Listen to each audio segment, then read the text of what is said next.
All right, y'all. Carolina Dad here with the laughing boy, Nolan. That's right, Nolander. You've heard me talk about him on the show since day one, A1, going way back in time, and he's officially made it on the show. And I had to get somebody on the show as my first official guest, and the first official guest is Nolan. Nolan, do you want to introduce yourself? Tell us a little bit about yourself. What are you doing these days? Hi, I'm Nolan. Obviously, he's probably told you a lot about me. You can see I'm a Ravens. All the bad stuff, primarily that you're a Ravens fan. Yeah, I'm a Ravens fan. What are you into right now, bro? What are we doing? What sport are you in right now? I'm in wrestling right now. Doing wrestling. What's your weight class? It varies in between 126 and 132. Nice. Competing for a conference championship.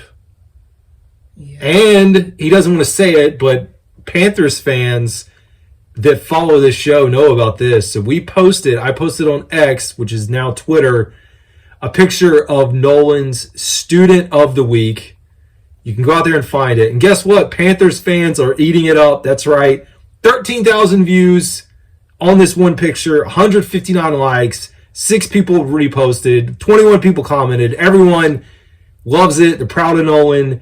And they want to know why you're a Baltimore fan. So you've got to explain how you live in a house with a Carolina Panthers fan, with Carolina Dad, who does a Carolina Panthers podcast, and you're rocking Baltimore, Odell Beckham Jr., Lamar Jackson, Justin Tucker, Mark Andrews.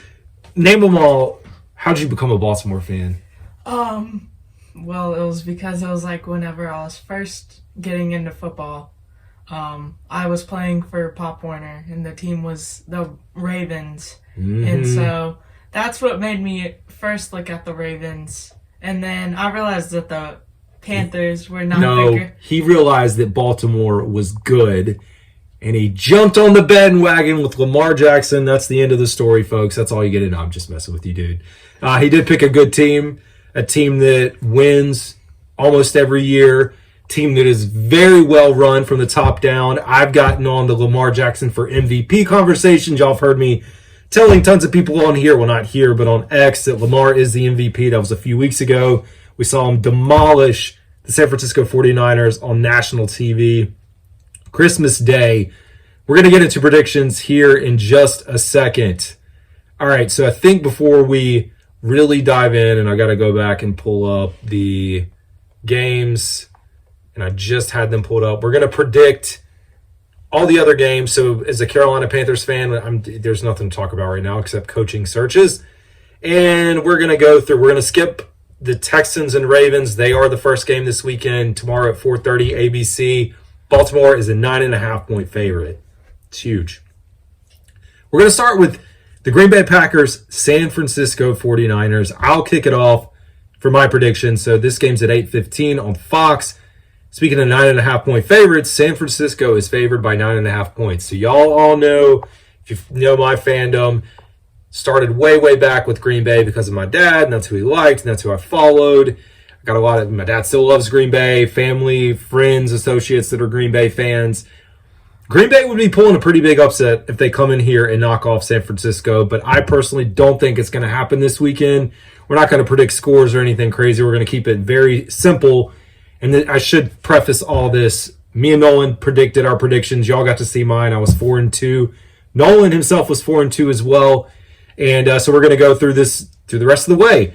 So I've got 49ers coming in, and I do think they take the win. And so now I'm going to pass it to Nolan. Tell me who you got, dog.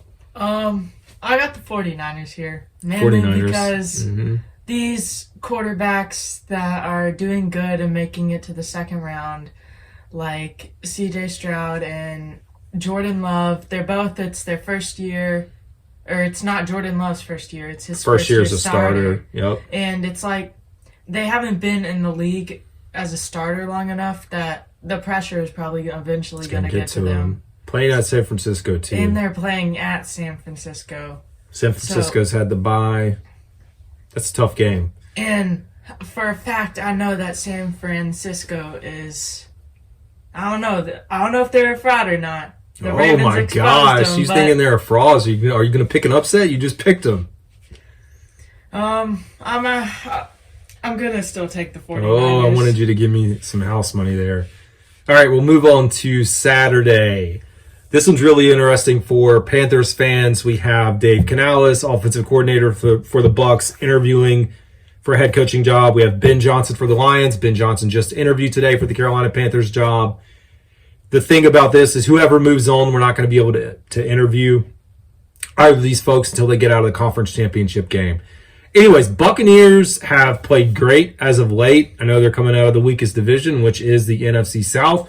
Hard to say it's the weakest division when we have a team still in the playoffs. In the NFC least, Eagles and Cowboys got knocked off. So I will throw that in there and trash talk as much as I can. Tampa Bay, hard for me to predict them winning, although I could see them coming in and pulling an upset. Detroit, 6.5-point favorite. Detroit feels to me like this, I don't want to say it's their year, but I do think they can make it to the conference championship, and I am going to take the Detroit Lions in this game. Who do you have, man? I'm not taking the Lions. We're going to upset. All right, Tampa Bay. Baker Mayfield, he's looking good throughout he's been looking good this year. He's been looking like he really has nothing to lose, and he's looking like how he played at Oklahoma. Yeah, he's bringing it out, man. Nothing to lose. Got some good weapons around him, good offensive scheme.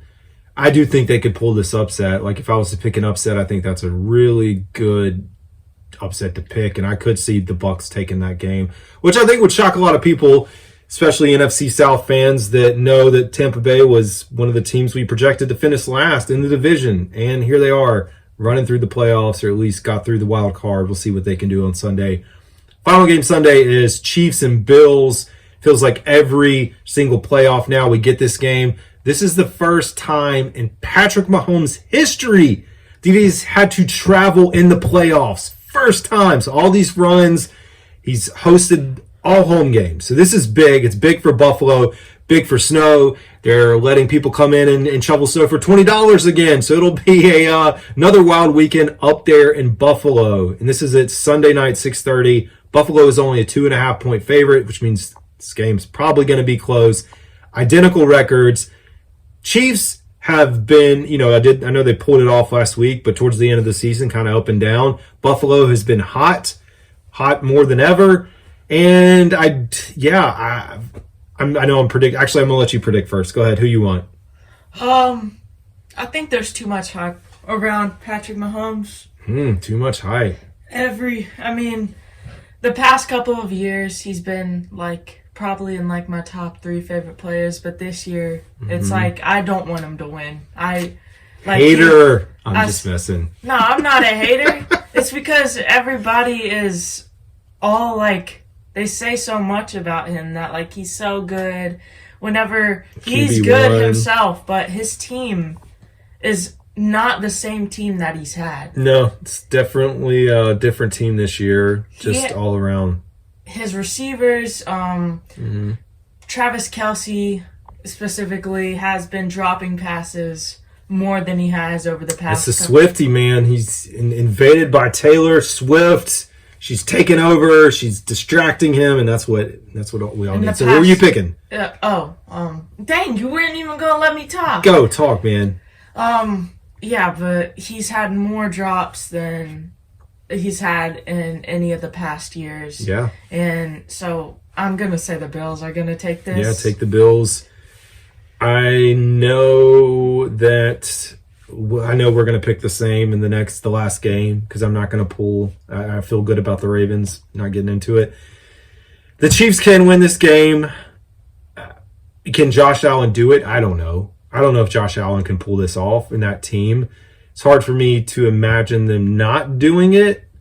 I think this is the year the Chiefs do get it knocked out a little bit earlier, so I am going to take Buffalo as well. And here we go. Leading into the game, it's the first game of the weekend, but the game that we're picking last, we have the Houston Texans, Baltimore Ravens, C.J. Stroud on the other side of the ball, rookie that Carolina Panthers fans know all about. One of the teams that we were able to beat, which is very hard to imagine. So Baltimore, like I said, 9.5-point favorite, best team in the NFL, playing with Lamar Jackson, who is the MVP. Baltimore and Houston played, and I think it was week one of the season. Baltimore won 25-9. It's been quite a lot of time has passed since then. So it's like two different teams. We look at what Houston did last week to Cleveland, tore them apart. But coming into this game, and I pulled some stats here. I was trying to pull it up before we jumped on. This Baltimore Ravens offense is different. And the team, I should say. Fourth in scoring, averaging 28 points per game. First in scoring on the defensive side of the ball, giving up 16.5 points per game. So they can put up a lot of points and they can shut you down. Number one rushing attack with 156 yards. That's deadly. 21st in passing with 228 yards per game, but they're deadly. You got Zay Flowers. You got Odell Beckham Jr. You got the rushing attack that's put together. I know Lamar is a big part of rushing. I think that Baltimore is a team that can compete for a Super Bowl this year, and I know that's going to make Nolan so happy to hear me say that. But I do really believe that. I mean, you look at Zay Flowers, too. I was looking at rookie receivers. He's fifth in receiving yards for rookie receivers. Actually, you have a tight end in that mix, so he's technically fourth as far as receivers. But I really like what Baltimore's done, and as we talk about what Baltimore's done, we're trying to steal two of their coaches, or at least one of them, Mike McDonald and Todd Monken, defensive coordinator, offensive coordinator. See if we can get them down to Carolina. This game also, just like the Lions and Bucks, has implications on our interviewing process because you have Bobby Slowick at the Texans, like I said, the two coordinators for Baltimore. So there could be this bottleneck again, depending on how this game shakes out. So I kind of set it up. And I think this is a no-brainer, pro. But who you got, man? What is Baltimore going to do this weekend? What I think that they're going to do is, I don't think they're going to exactly stomp the Texans. They're not the same team that we played earlier in the year, which earlier in the year we obviously beat them 25-9, which was our first game of the season. And well, I'm going to throw some names out there that I know some of y'all probably don't know, but obviously our tight end, Mark Andrews, is not going to be playing this game. Yeah, good point, man. And Mark Andrews out. Nolan was adamant, really hoping that he would be back this week. Sounds like it's not. You can lean on Isaiah Likely, though. Isaiah Likely, really good target for Lamar, and I like what they do with the tight ends for the Baltimore Ravens. And one of our major cornerbacks, Marlon Humphrey, is going to be out this game. But Dalvin Cook is going to be a starter this game. Good. We didn't even talk about Dalvin Cook coming back. Well, not coming back, but starting.